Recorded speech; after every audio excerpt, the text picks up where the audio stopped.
สวัสดีครับวันนี้ก็วันที่23ตุลาคมปี68นะครับคลิปนี้จะวางแนวทางของฮานอยนะครับให้ทีทางช่องเป็นคอฮานอยนะครับเนาะวันนี้ก็มาช้าหน่อยนะครับช้าหน่อยแต่ก็ทันครับเนาะสำหรับคอฮานอยนะครับวันนี้ก็เป็นวันหยุดพักผ่อนใครหลายคนครับเนาะส่วนใครที่ยังทำงานอยู่ก็เป็นกำลังใจให้เหมือนเดิมนะครับสู่ต่อไปนะครับเนาะก็คลิปนี้จะเป็นคลิปของฮานอยนะครับต่อไปก็เป็นของเสียนทวีครับเนาะมีเวลาจัดให้ที่เสียนทวีเหมือนเดิมนะครับเนาะ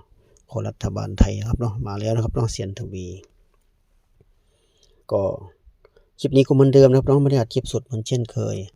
ก็คลิปพามาชมธรรมชาติสวยๆบ้านเราเหมือนเดิมนะครับเนาะต้นไม้ใบหญ้าแม่น้ำลำธารเหมือนเดิมนี่ก็คลิปพานงนมาให้อาหารปลานะครับเนาะออกกำลังกายริมสระน้ำสาธารณะแถวบ้านครับเนาะกับต่างจังหวัดแล้วก็ทำธุระเสร็จไปให้อาหารปลาออกกำลังกายริมหนองน้ำแล้วก็ให้อาหารปลาก่อนกลับบ้านเหมือนเช่นเคยนะครับเหมือนทุกครั้งทุกคลิปนะครับจะได้ไม่เบื่อครับน้องนานๆมองหน้ากันจะได้ไม่เบื่อเดินไปที่แนวทางดีฝ่านะครับเนาะเดินที่แนวทางเหมือนเดิมแนวทางก็ย้ำว่าเป็นเพียงแค่แนวทางนะครับเนาะที่บอกสถานให้ไปมันจะเป็นน้อยลาวไทยนะครับเนาะเป็นเพียงแค่แนวทางเท่านั้นนะครับก็โปรดใช้วิจารณญาณในการรับชมรับฟังนะครับแนวทางมีเข้ามีหลุดมีถูกมีผิดเข้ากันไปนะครับเนาะก็ย้ำกันเหมือนเดิมย้ำกันทุกวันนะครับเนาะไม่มีใครสามารถที่จะทางถูกได้ทุกวันครับเนาะเป็นไปไม่ได้นะครับเนาะถูกผิดเข้ากันไปวันนี้ถูกก็ดีไปครับเนาะวันไหนผิดวันหน้าเราก็ว่ากันใหม่เหมือนเดิมเหมือนเช่นเคยนะครับเนาะนักเสี่ยงโชคครับเนาะนักเสี่ยงโชคคนชอบลุ้นคนชอบลงทุนนะครับก่อนอื่นก็ดูผลเมื่อวานก่อนครับเนาะเมื่อวานวันที่22ที่ผ่านมานะครับเนาะเมื่อวานวันพุธครับเนาะวันพุธ2ตัวล่างก็53ตัวก็207นะครับ53กับ207 53แล้วก็ได้ไปเด้งดึงครับเนาะตรงๆเลยเป็นตัวเน้นด้วยนะครับเนาะเป็นตัวเน้นเลยบอกซ้ำน้อยเด่น5รอง4นะครับเนาะเมื่อวานเด่น5รอง4จับคู่ให้ก็5453เต็มครับเนาะไม่ต้องกลับเป็นตัวเน้นเลยนะครับเนาะก็โชคดีไปเปิดหัวมานะครับเนาะเมื่อวาน7เดือนดีเมื่อวาน7เดือนดีมาก7กับ3นะครับเนาะก็มาที่รอบ6โมงนะครับ2ตัวล่างก็78 3ตัวก็274ครับเนาะรอบนี้7มาทั้งบนและล่างเลยครับเนาะรอบแรกมาบน07ครับเนาะ207รอบ6โมง78กับ274นะครับทั้งบนและล่างเลยก็78กับ274เราไม่มีนะครับเนาะ78กับ274เราเด่น5รอง4นะครับเนาะแต่ไม่มี47ครับเนาะมี45 43 41 42ไปโน่นครับเนาะไม่มี7นะครับก็เสียดายครับเนาะก็มาที่รอบทุ่มหนึ่งนะครับทุ่มหนึ่ง7กับ3มา2รอบครับเนาะรอบที่3รอบ VIP เนาะ2ตัวล่างก็83 3ตัวก็603ครับเนาะ3ก็มาทั้งบนและล่างอีกนะครับเนาะแน่นอนมาก3มา2รอบครับเนาะรอบแรกกับรอบสุดท้ายครับเนาะส่วน7มารอบแรกกับรอบ2ครับเนาะเต็มเลยก็เสียดายครับเนาะเราไม่มี3830นะครับบอกซ้ำให้ไปมีแค่31 34 43 53 35นะครับเนาะเสียดายได้ไปเด้งนึงครับเมื่อวานรอบแรกรอบ5โมงวันนี้ลุ้นกันต่อครับเนาะเมื่อวานได้เป็นตัวเน้นรอบเดียววันนี้ลุ้นกันต่อครับเนาะวันนี้วันพฤหัสครับเนาะวันพฤหัส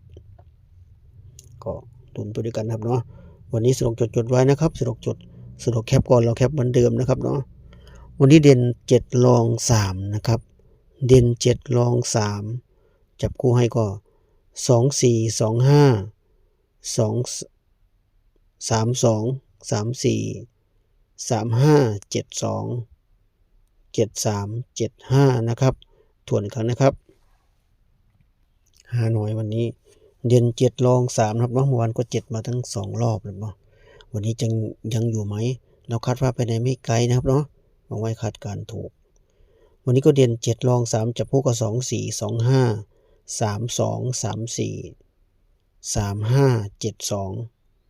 7 3 7 5นะครับ8คู่ก็เน้นไปที่2 4 2 5 3 2 3 4 3 5 7 2 7 3 7 5นะครับ8คู่เน้นไปที่7 2 7 3 7 3 2นะครับเนาะเน้นใน3คู่นะครับเนาะสำหรับฮานอยนะครับเนาะวันนี้วันพฤหัสครับเนาะก็มาที่ชุด3ตัวนะครับเนาะมีลุ้น4ชุดเหมือนเดิมวันนี้ก็มี5 7 2 5 7 3 5 3 2 5 2 4นะครับ4ชุดนะครับเนาะ4ชุด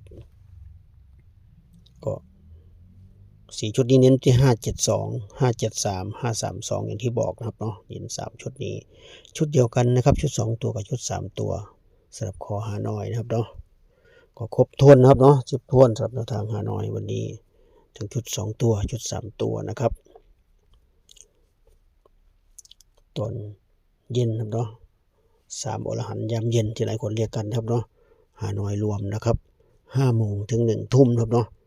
ฮานอยรวม3รอบนี้เท่านั้นนะครับเนาะ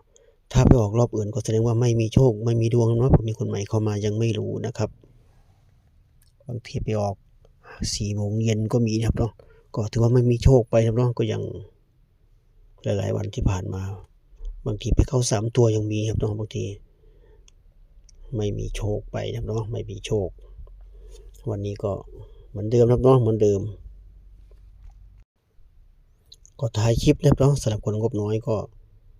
ตัวเน้นนะครับที่ผมเน้นให้เผื่อมันฟุกเข้านะครับเนาะวันนี้มี73 72 32นะครับ73 72 32 3คู่นี้ครับเนาะชอบที่สุดในวันนี้งบน้อยจัดไปครับเนาะไม่ลงทุนก็ไม่ได้ลุ้นปากเปล่ามันก็ไม่มันนะเนาะติดไปโดนไปนิดนึงครับเนาะใจลุ้นมันครับเนาะใจบีบหัวใจหน่อย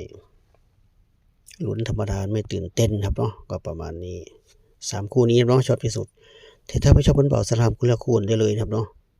ชอบ2 4 2 5มากกว่าออกบ่อย3 4 3 5ก็ออกบ่อยก็จัดไปครับเนาะจัดไปคนเราชอบไม่เหมือนกันครับเนาะว่ากันไม่ได้นะครับเนาะต่างคนต่างชอบ